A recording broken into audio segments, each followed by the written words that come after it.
की सौगात के बाद अब सर्जिकल स्ट्राइक की सियासत शुरू हो गई है। जेडीयू ने दावा किया है कि पीएम मोदी के मंच पर अभी मात्र आरजेडी के 2 विधायक दिखे। सच्चाई यह है कि आरजेडी में बड़ी टूट होने वाली है। एनडीए ने पॉलिटिकल ऑपरेशन शुरू कर दिया है। क्या है इस पर आरजेडी का जवाब, इस रिपोर्ट में देखिए।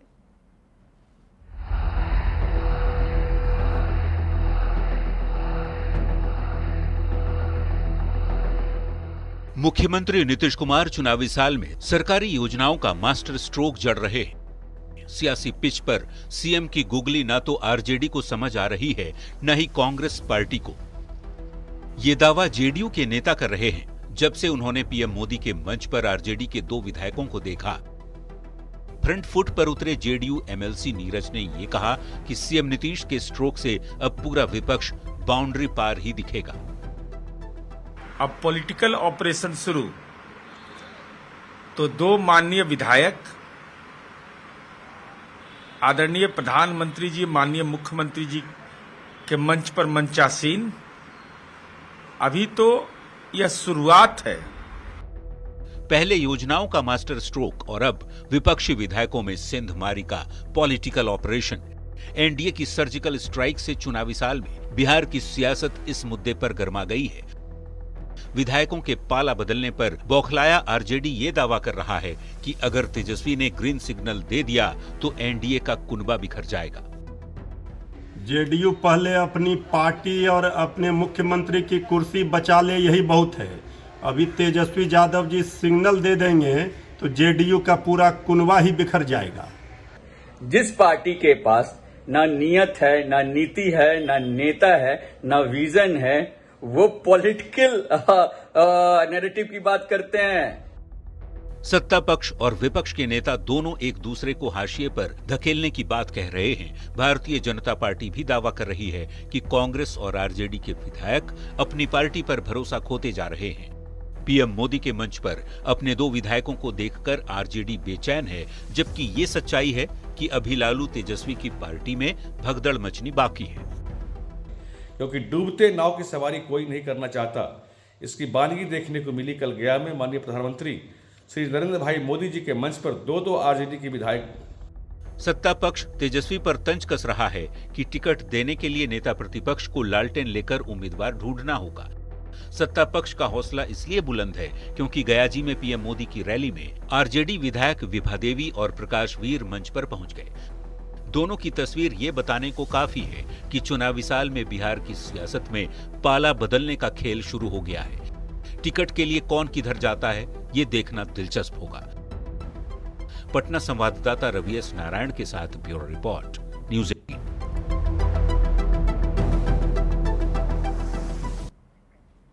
और मुख्यमंत्री में बढ़ते हैं अगली खबर की ओर। चुनावी साल में नेता प्रतिपक्ष तेजस्वी यादव की मुश्किलें बढ़ती नजर आ रही हैं। पीएम मोदी पर आपत्तिजनक टिप्पणी को लेकर बीजेपी नेताओं ने तेजस्वी यादव के खिलाफ एफआईआर दर्ज करा दी है। माफी मांगने की बात कही पर तेजस्वी यादव ने इनकार कर दिया। क्या है पूरा मामला, इस रिपोर्ट में देखिए।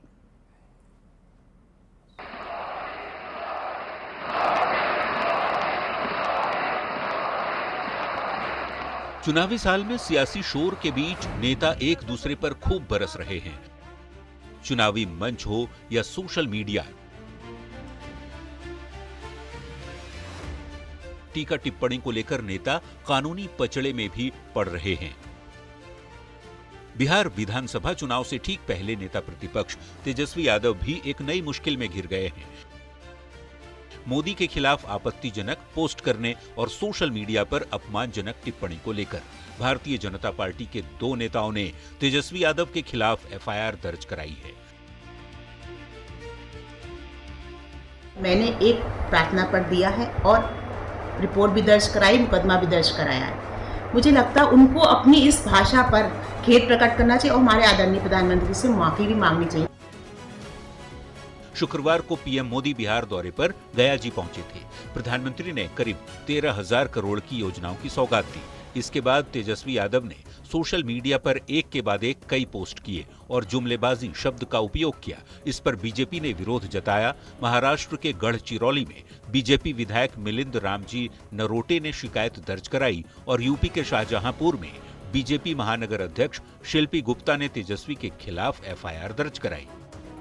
लेकिन इस पर तेजस्वी यादव ने कहा कि वो कानूनी कार्रवाई से डरने वाले नहीं। अरे एफआईआर से कौन डरता है? अब बताओ, जुमला बोलना भी अपराध हो गया है। एफआईआर से हम लोग नहीं डरते हैं, सच बोलते हैं। लोगों को सच बोलने से तकलीफ होती है। उत्तर प्रदेश और महाराष्ट्र में तेजस्वी के खिलाफ अलग अलग धाराओं में केस दर्ज किया गया है। प्रधानमंत्री को लेकर अभद्र टिप्पणी पर जेडीयू भी नाराज है। तेजस्वी की टिप्पणी को आरजेडी के चाल चरित्र से जोड़ रही है, जबकि कांग्रेस तेजस्वी के बयानों का समर्थन कर रही है। लेकिन अब क्या करिएगा, इनकी विचारधारा ही ऐसी है।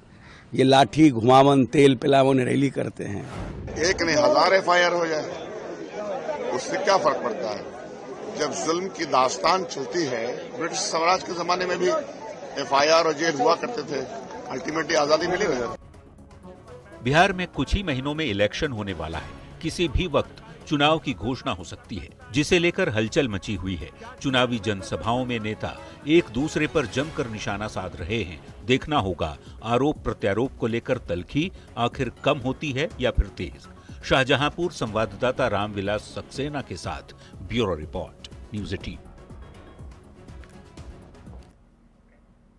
और मुख्यमंत्री में बढ़ते हैं अगली खबर की ओर। एनडीए ने आज से मिशन बिहार की शुरुआत कर दी। सभी 243 विधानसभा क्षेत्रों में एनडीए के नेता सम्मेलन करने के लिए निकल गए हैं।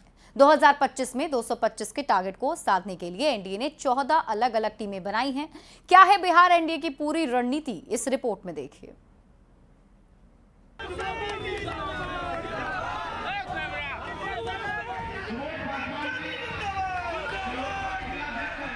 एनडीए का मिशन बिहार 2025 में 225 का सपना साकार। इसी लक्ष्य को हासिल करने के लिए बिहार एनडीए के नेताओं ने रफ्तार पकड़ ली। बिहार में सत्ता बरकरार रखने के लिए एनडीए हर जिले में कार्यकर्ता सम्मेलन कर रहा है। 23 अगस्त से 23 सितंबर तक एनडीए ने सभी 243 विधानसभा क्षेत्रों में कार्यकर्ता सम्मेलन करने का प्लान बनाया है। अलग अलग चरणों में 14 टीमें 243 विधानसभा क्षेत्रों में पहुंचेंगी।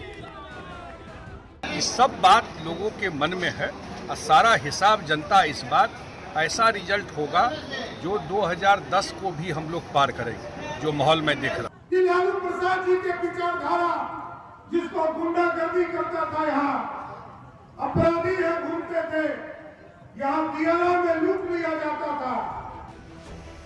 पूरब से पश्चिम तक, उत्तर से दक्षिण तक, बिहार के कोने कोने तक अगले 1 महीने में एनडीए के नेता मिशन मोड में काम करेंगे। कार्यकर्ता सम्मेलन के लिए 14 वरिष्ठ नेताओं के नेतृत्व में टीमें गठित की गईं। जेडीयू और बीजेपी के साथ नेता 14 टीम का नेतृत्व कर रहे हैं। इन 14 टीम में एलजेपी, आरवी, आरएलएम और हम के नेता भी शामिल हैं। पूरे 243 विधानसभा की शुरुआत का तो 1 नंबर वाल्मीकि नगर विधानसभा से हम लोग आज इस कार्यक्रम की शुरुआत कर रहे हैं। पार्टी के कार्यकर्ताओं को संगठित करने और जमीनी स्तर पर गति बनाए रखने के लिए एनडीए के बड़े नेता हर जिले में यात्रा करेंगे। जेडीयू से संजय झा, विजय चौधरी, उमेश कुशवाहा, रत्नेश सदा, रामनाथ ठाकुर, श्रवण कुमार और अशोक चौधरी टीम का नेतृत्व कर रहे हैं, जबकि बीजेपी ने दिलीप जायसवाल, सम्राट चौधरी, विजय सिन्हा, नित्यानंद राय, संजय जायसवाल, मंगल पांडे और गिरिराज सिंह को टीम लीड करने की जिम्मेदारी सौंपी है। बहुत बढ़िया कार्यक्रम हुआ है, इकट्ठे होकर लड़ेंगे, जीतेंगे, आएगा एनडीए, छाएगा एनडीए, जीतेगा एनडीए। बिहार एनडीए में शामिल सभी 5 दलों के नेताओं और कार्यकर्ताओं ने पूरी ताकत झोंक दी है। शाहाबाद से सीमांचल और मगध से मिथिलांचल, हर एक क्षेत्र में एक बूथ पर कार्यकर्ताओं को एकजुट किया जा रहा है। गठबंधन के कार्यकर्ताओं के बीच आपस में बेहतर तालमेल बनाने की भी कोशिश है। देखना होगा एनडीए की रणनीति बिहार में सत्ता बरकरार रखने में कितना कारगर साबित होती है। पटना संवाददाता धर्मेंद्र, भागलपुर संवाददाता आशीष, बगहा संवाददाता मुन्ना, आरा संवाददाता चंदन और मुजफ्फरपुर संवाददाता प्रियांक सौरभ के साथ ब्यूरो रिपोर्ट, न्यूज़ 18। और मुख्यमंत्री में अब आपको सुनाते हैं बयान बवाली, यानी ऐसा बयान जिस पर बवाल मच गया है। केंद्रीय कपड़ा मंत्री गिरिराज सिंह ने पूर्व सीएम लालू प्रसाद को धृतराष्ट्र बता दिया। साथ ही ये कहा कि तेजस्वी यादव को सीएम बनाने का सपना कभी पूरा नहीं होगा। इस पर आरजेडी ने जबरदस्त पलटवार किया है। ये रिपोर्ट देखिए।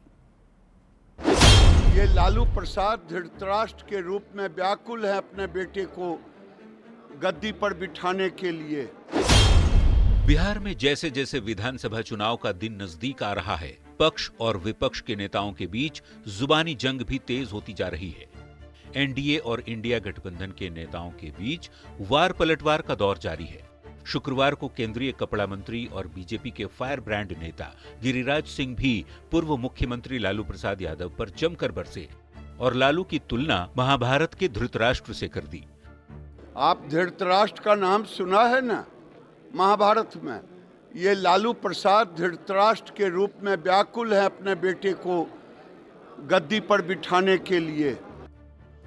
केंद्रीय मंत्री गिरिराज सिंह ने दावा किया कि एनडीए की राज में ये बदला हुआ बिहार है। बिहार ने उड़ान भरी है और अब इस बिहार को गति देने की जरूरत है। गिरिराज ने लालू राबड़ी राज की जमकर आलोचना की, उनकी नीतियों और सोच को बेकार बताया। गिरिराज यहीं नहीं रुके, लालू के साथ साथ उनके छोटे बेटे तेजस्वी पर भी निशाना साधा और उन्हें दुर्योधन बताया। ये सुयोधन दुर्योधन ही बनेंगे, फिर ये महाभारत ही करेंगे। लालू तेजस्वी पर हमलावर गिरिराज सिंह ने दावा किया कि बिहार में लालू का सपना पूरा नहीं होगा। महाभारत में भी धृतराष्ट्र अपने बेटे को राजा नहीं बना पाए क्योंकि उनकी नीतियां और उनकी सोच दोषपूर्ण थी। लालू भी अपने बेटे तेजस्वी को मुख्यमंत्री नहीं बना पाएंगे। इस पर आरजेडी ने पलटवार किया। बीजेपी खुद धृतराष्ट्र बनकर वोट चोरी का खेल देख रही है। देखिए, जो भाजपा खुद ही वोट चोरी के आरोपों में घिरी हुई है, धृतराष्ट्र बनकर वोट चोरी देख रही है, वो क्या धृतराष्ट्र पर ज्ञान देंगे? राष्ट्रीय जनता दल के नेता तेजस्वी को मुख्यमंत्री बनाने की हुंकार भर रहे हैं और बीजेपी लालू राबड़ी राज की याद दिलाकर लोगों को सतर्क कर रही है। खासकर बिहार के युवाओं से गिरिराज सिंह अनुरोध कर रहे हैं कि यूथ याद कर लें कि लालू राबड़ी राज में बिहार की स्थिति कैसी थी। लिहाजा ये देखना होगा कि चुनाव में लोग गिरिराज की सुनते हैं या लालू प्रसाद की। पटना संवाददाता रवि एस नारायण के साथ ब्यूरो रिपोर्ट, न्यूज़ 18।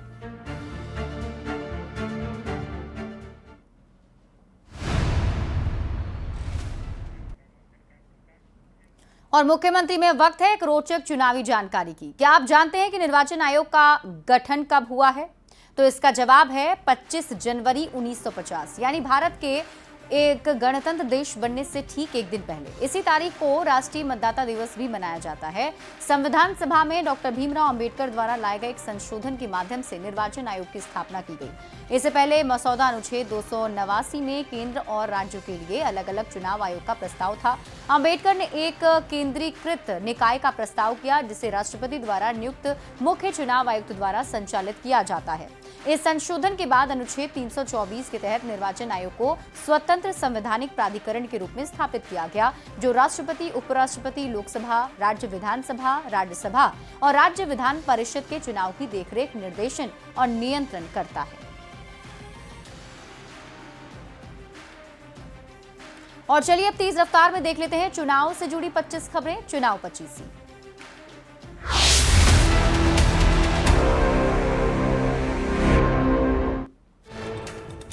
बिहार चुनाव को लेकर एक्शन में एनडीए। आज से अलग अलग विधानसभा क्षेत्र में कार्यकर्ता सम्मेलन की शुरुआत। दिग्गज नेताओं ने कार्यकर्ताओं को दिया जीत का मंत्र। वोटर अधिकार यात्रा के दौरान कटिहार में राहुल गांधी का दिखा अनोखा अंदाज। मखाना किसानों की सुनी समस्याएं। राहुल गांधी के साथ इंडी नेताओं ने भी किसानों का हाथ बटाया। पीएम मोदी के मंच पर दिखे आरजेडी विधायकों के मामले पर सियासत तेज। जेडीयू के नीरज कुमार बोले, जल्द दिखेगा पॉलिटिकल ऑपरेशन। आरजेडी कांग्रेस में नहीं रहना चाहते हैं विधायक। पटना से बेगूसराय जाते वक्त मीडिया से बोले पूर्व मंत्री तेज प्रताप यादव, कहा हम जनता के बीच जा रहे हैं, उनसे पूछिए कौन कहां से लड़ेगा चुनाव। पूर्व विधायक अनंत सिंह पहुंचे बिहार सरकार के मंत्री अशोक चौधरी के आवास। मवेशी और पक्षियों के साथ घुलते मिलते दिखे अनंत सिंह। राहुल गांधी का कटिहार में वोटर अधिकार यात्रा कुर्सेला शहीद चौक से 90 किलोमीटर दूरी तय की यात्रा। महागठबंधन के नेताओं में दिखा उत्साह का माहौल। वोटर अधिकार यात्रा के दौरान कटिहार में राहुल गांधी मखाना खेत में उतरे, किसानों के साथ किया संवाद। सिमरिया के पास मखाना खेत में किसानों से की बात। बिहार सरकार के मंत्री अशोक चौधरी ने एफआईआर पर तेजस्वी यादव को दी नसीहत। कहा, सार्वजनिक जीवन में मर्यादित भाषा का प्रयोग करना चाहिए, लेकिन उनकी विचारधारा ही ऐसी है। राहुल तेजस्वी यादव की वोटर अधिकार यात्रा पर संजय झा का हमला। कहा, एसआईआर कोई मुद्दा ही नहीं, पॉलिटिकल टूरिज्म पर बिहार घूम रहे हैं दोनों। पीएम मोदी के मंच पर दिखे आरजेडी विधायकों के मामले पर सियासत जारी। जेडीयू के नीरज कुमार बोले, जल्द दिखेगा पॉलिटिकल ऑपरेशन। आरजेडी कांग्रेस में नहीं रहना चाहते हैं विधायक। जेडीयू के कार्यकारी अध्यक्ष संजय झा ने आरजेडी और लालू प्रसाद पर किया पलटवार। कहा, बिहार की जनता आरजेडी का पिंडदान करेगी और हम लोग दर्पण करेंगे। वोट चोरी के आरोप में जेडीयू के कार्यकारी अध्यक्ष संजय झा ने विरोधियों पर बोला हमला। कहा, बिहार के लोगों को किया जा रहा अपमानित। पटना में नीतीश कुमार ने हिंदी सेवा सम्मान पुरस्कार 2023-24 का किया वितरण। 12 साहित्यकार और संस्थाओं को किया गया सम्मानित। पटना के बख्तियारपुर में 30 अगस्त को होगी एनडीए कार्यकर्ता सम्मेलन। तैयारियों को लेकर एनडीए के नेताओं ने एक होटल में बैठक की। शेखपुरा में बाढ़ पर अस्थायी निदान के लिए नेशनल टास्क फोर्स के गठन की उठाई मांग। एलजेपीआर सांसद अरुण भारती ने सरकार से मांग की। मुजफ्फरपुर में एनडीए का बड़ा कार्यकर्ता सम्मेलन। शहनवाज हुसैन, अशोक चौधरी, राजीव प्रताप रूढ़ी के साथ कई बड़े नेता होंगे शामिल। बिहार राज्य खेल प्राधिकरण की ओर से खिलाड़ियों को दिया गया साइकिल और ट्रॉली बैग। मनोबल बढ़ाने के लिए 27 खिलाड़ियों को दिया गया उपहार। महाराष्ट्र के गढ़चिरौली और उत्तर प्रदेश के शाहजहांपुर में तेजस्वी यादव पर एफआईआर। प्रधानमंत्री मोदी पर आपत्तिजनक पोस्ट का मामला। तेजस्वी यादव बोले, एफआईआर से नहीं डरता, केवल सच बोलता हूं। तेजस्वी यादव का बिहार सरकार पर बड़ा हमला। रोजगार और पेपर लीक को लेकर साधा निशाना। कहा, यह चुनाव नीतीश कुमार का आखिरी चुनाव। पीएम मोदी के मंच पर आरजेडी के 2 विधायकों की तस्वीर ने पकड़ा सियासी तुल। जेडीयू एमएलसी नीरज कुमार ने कहा, जल्दी पॉलिटिकल ऑपरेशन दिखाई पड़ेगा। गयाजी में पीएम मोदी की सभा में आरजेडी के 2 विधायकों के शामिल होने पर जीतन राम मांझी का बयान। कहा, जो लोग आए हम उनका स्वागत करते हैं। बीजेपी सांसद धर्मशिला गुप्ता ने लालू प्रसाद और तेजस्वी यादव पर बोला जोरदार हमला। कहा, बिहार में आरजेडी का पिंडदान करेगी कांग्रेस। जेडीयू प्रदेश अध्यक्ष उमेश कुशवाहा का भी लालू प्रसाद पर पलटवार। कहा, अस्पताल और जेल जाते जाते लालू प्रसाद की मानसिक स्थिति हुई खराब। मुंगेर में बाबा साहेब की प्रतिमा का अनावरण किए बिना आगे बढ़ा राहुल तेजस्वी का काफिला। पप्पू यादव ने किया अनावरण। बीजेपी ने लगाया अपमान का आरोप। विधानसभा अध्यक्ष नंदकिशोर यादव ने पटना सिटी के वार्ड नंबर 61 में 6 सड़क और नाला निर्माण योजना का किया शिलान्यास। 7 करोड़ की लागत से होगा निर्माण। और इसी के साथ इस बुलेटिन में अभी